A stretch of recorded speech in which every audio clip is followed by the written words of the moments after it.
Hello, everybody out there in YouTube world. So, went to the store a couple weeks ago and found that there's hardly any flour. All of a sudden, everybody wants to buy flour because they want to make bread. So, my students are studying the era of reform where women left the household and changed things. And so, we are going to talk about men being in the kitchen. So, today I'm going to teach you how to make bread. This is the easiest bread that you've ever seen made.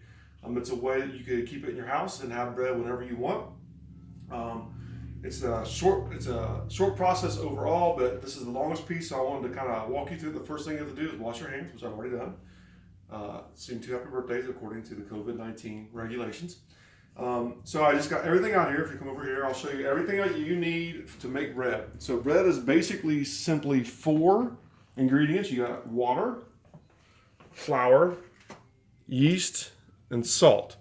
You don't need any other kind of ingredients inside of bread. According to the French people, you only have 4 ingredients for it to be true bread. So just I got regular water. You can use bottled water if you want. I got ours out of our water filter thing. The kind of yeast you want to have is fast rise if you can get it. I buy the jar because we make enough bread to buy a jar. If you can't get the jar, there's little packets. You'll need 3 of those. We use pink Himalayan pink salt, one of the best for all the minerals you can get. And I like, this is my favorite flour, is King Arthur all-purpose flour. It's organic and it's unbleached. That's the most important piece. Now, I do have this, which I may use today as well, and we'll talk about that when we get to the flour. So, the first thing you want to do is you want to get your water, 3 cups of water, 3 cups. I'm going to put it in the microwave. You don't want your water to be too hot because if it's above 110 degrees, it'll kill the yeast. So I like it about 90. So if you think about your body is 98 degrees Fahrenheit, so when you touch the water, it should just be warm to your hands, but not too warm. So 30 seconds in the microwave for me, and I'm good to go.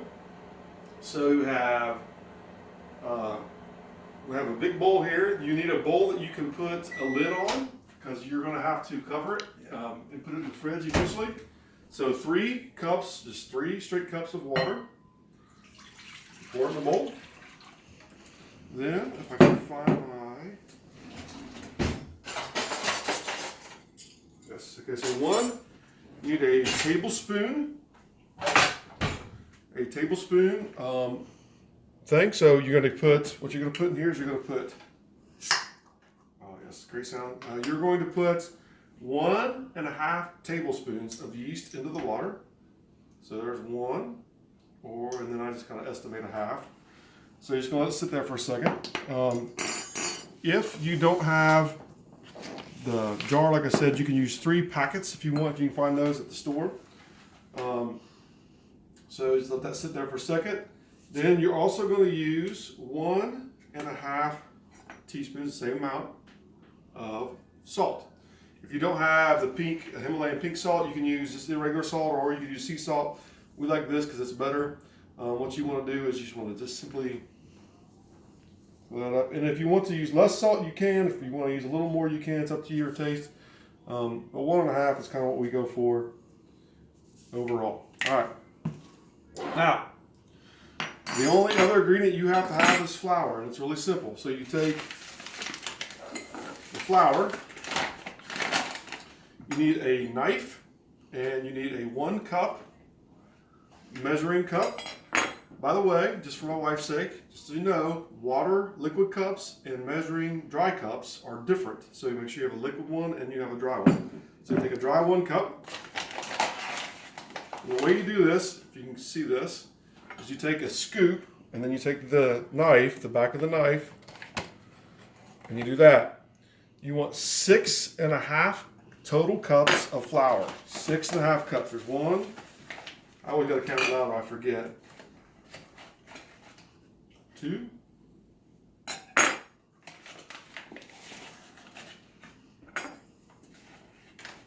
3.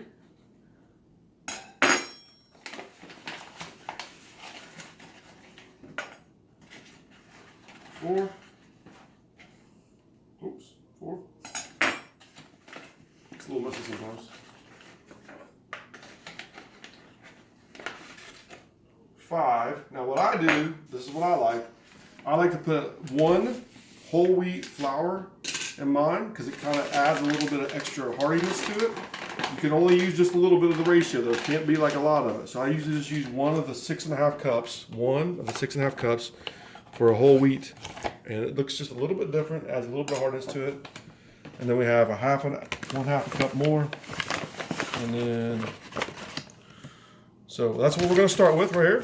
So the next thing you gotta do, and this is about the end of it, is you just gotta stir it. Gotta mix it all up. Now this is gonna be a wet dough because what we're gonna do is once we get this stirred up and we got it all mixed in, we're gonna let it sit for 2 hours.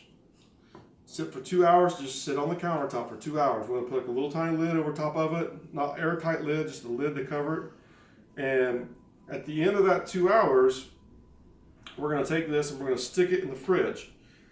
Then, what you have in your fridge is bread ready to eat at any point in time you want. And all it takes is a 45-minute process from that point forward. Each time you eat bread, you just get a little bit out and you make the bread. And we're gonna show that in the second part.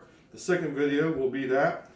And you can do things, like when you're looking at this, if you get a close shot of this, I think this is a little dry.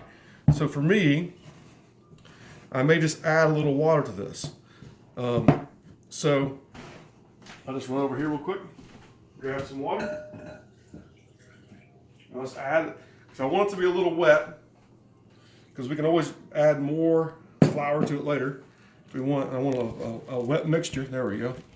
So if you can kind of see, and you can hear it, it's a little wet. The dough should be a little wet. Now the cool thing about this is this is a no-knead process, which means you don't have to knead this bread, which is the difficult thing about making traditional bread, is the kneading process. And this is a no-knead process. So take that, always just kind of push it down a little bit, and then I'm gonna get a lid, I'm gonna cover it up, and then we're done. So once again, 3 cups of water, 6.5 cups of flour, tablespoon and a half of yeast, and a tablespoon and a half of salt. Put it in a bowl, let it sit, and then we'll come back with part 2 of it. I love you guys. See you out there on the flip side.